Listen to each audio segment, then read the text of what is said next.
Okay, let's say you're doing FMC and you have a 4C3. So it's 3/4 turns and you happen to be on the A side. So the corners are like A-shaped, I guess. Um, there's like, okay, one of the most effective ways to go from here is actually just to reduce to 4B2 from here by doing a QT, a quarter turn, and then just solving the 4B2 from here, right? But actually, this quarter turn of reduction has quite a lot of, what's the word, like nuance to it. It's not even the right, whatever. It has a lot, like, it's quite technical and like there might be more than you might expect when you first start FMC. So let me just show you a few of them. Okay, so I'll show you how to approach this from like almost all the possible corner cases from like A shapes. So first of all, when you have all the corners in the same face, but it's not the U face, it's like, let's say, the F face, R face, L face, whatever. So you can try to reduce the QT from here, but like I think half the time you're just not be a 4B2. Okay, so there's a pretty simple way to fix this. All you have to do is just do either a B2 or an F2. And so for example, if I do a B2 here and then I do a U, now this is actually a 4B2 and then you can get to HDR from here, right? But if I did a QT from the original state, this is not a 4B2, right? Yeah, so that's one way to do it. You could, yeah, so when you have it in this shape, pretty much there's only one reasonable thing to try here, which is just this. Okay, like just doing F2 or a B2 to like fix the fake HDR situation where it's not actually a 4B2. Okay, so in that sense, I don't really like this particular configuration, although the fake HDR fixes one move, so it's not that bad, but I'll show you why it's not so nice. So one other configuration you can get is this.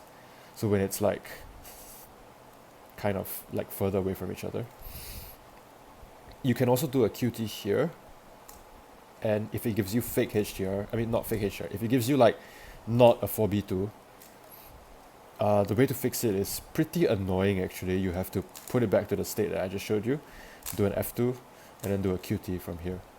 Or a B2, I guess, you get it, same thing, right?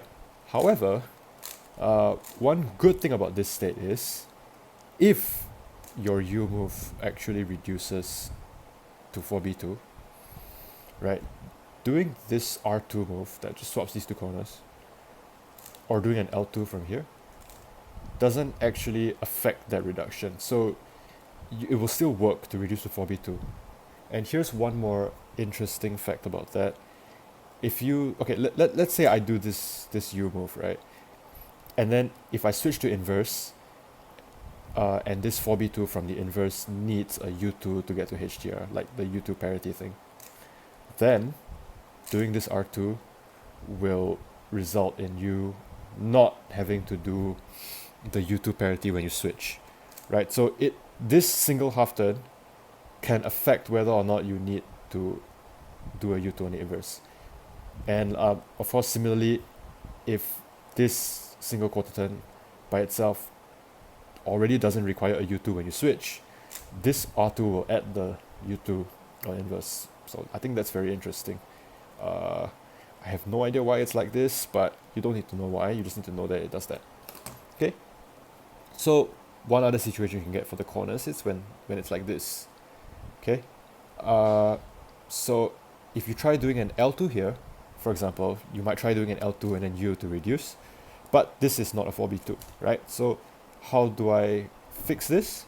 Well, I can just do an F2. Just sort of like set up the same shape but on the other face. Now if you do a quarter turn from here, it will be a 4B2. You can just verify it yourself. I'm a bit lazy to do the tracing. Yeah, so if this one doesn't work, this one will work, and vice versa.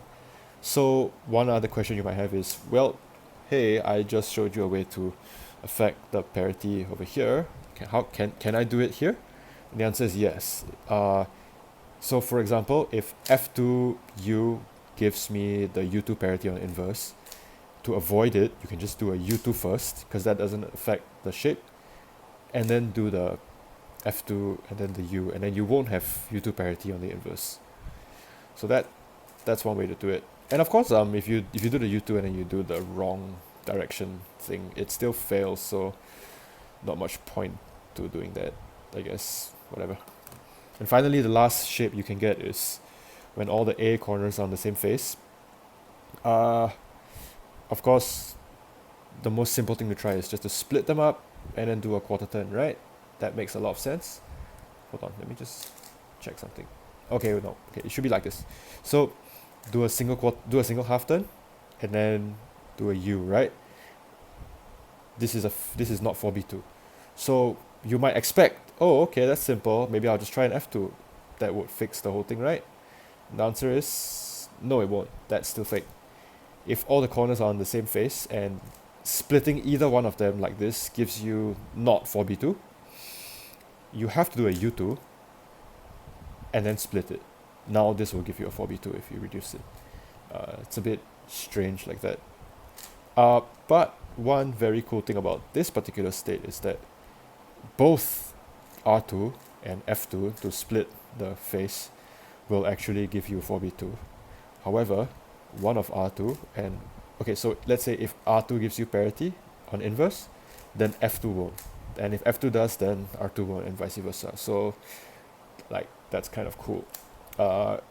So I think I guess if I had to pick the best configurations for the A corners, like for A3, I guess, is when it's all on the same face and it doesn't need a U2 to like fix it to begin with, because both reductions don't add any extra moves. Or it could be like this one, I guess, this case where the like you don't have to do a U2 either, because this and this is only a one move difference and it can affect the U2 parity. Yeah, so for A3 weird subset, try to get good at this, because sometimes like okay, the difference between this and the other state might be like flipping your DR setup move around, right? And you might not think of that. You might do this and go like, oh, it already reduces. You might not even try this other way, but you should, because sometimes it gives optimal, I guess. Like don't miss an 18 this way or something, you know. Bye bye.